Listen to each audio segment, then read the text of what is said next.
एकालिफा indica भाग 14।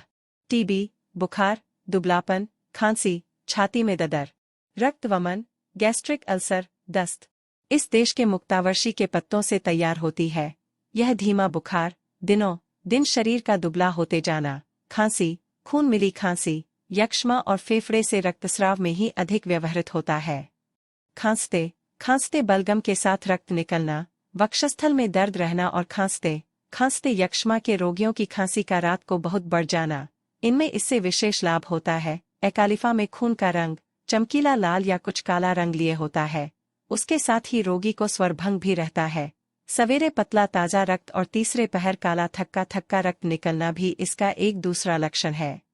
Geranium maculatum, रक्तोत्काश, खून, मिली खांसी और रक्त वमन या खून की कैफ में साधारणतः acalypha, aconite, ipecac, arnica, hamamelis, millefolium, arsenic, belladonna, china, ferrum, carbo, crocus, phosphorus, secale इत्यादि औषधियाँ लाभदायक होने पर भी जब किसी दवा से फायदा न दिखाई दे या स्थायी लाभ न हो तो इसका मूल अर्क, मदर, टिंचर 10 से 30 बूंद तक की मात्रा में रोग की तेजी के अनुसार 2 से 3 बार 4 घंटे का अंतर देकर प्रयोग करने पर कभी कभी जात के मंत्र की तरह बीमारी घट जाती है।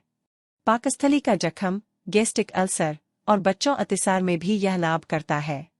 Doctor H0R0 practice of medicine नामक ग्रंथ में अध्याय के अंतिम भाग में हेमाटेमेसिस नामक जो परिच्छेद लिखा है, उसके अंत की सत्रों में लिखा है कि आधे ड्राम की मात्रा में जिरेनियम मैकुलेटम का प्रयोग उस समय रोग की तकलीफ घटा देता है जब किसी दूसरी दवा से लाभ नहीं होता।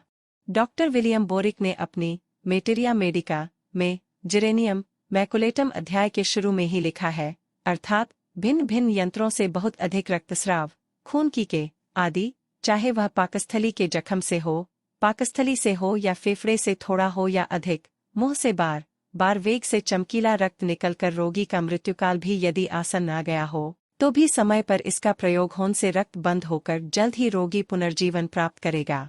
संपर्क करें। Gmail Manpuri 518@gmail.com। WhatsApp number 8279937639। Comparative homeo materia medica, doctor Lakshmanpuri Barelvi.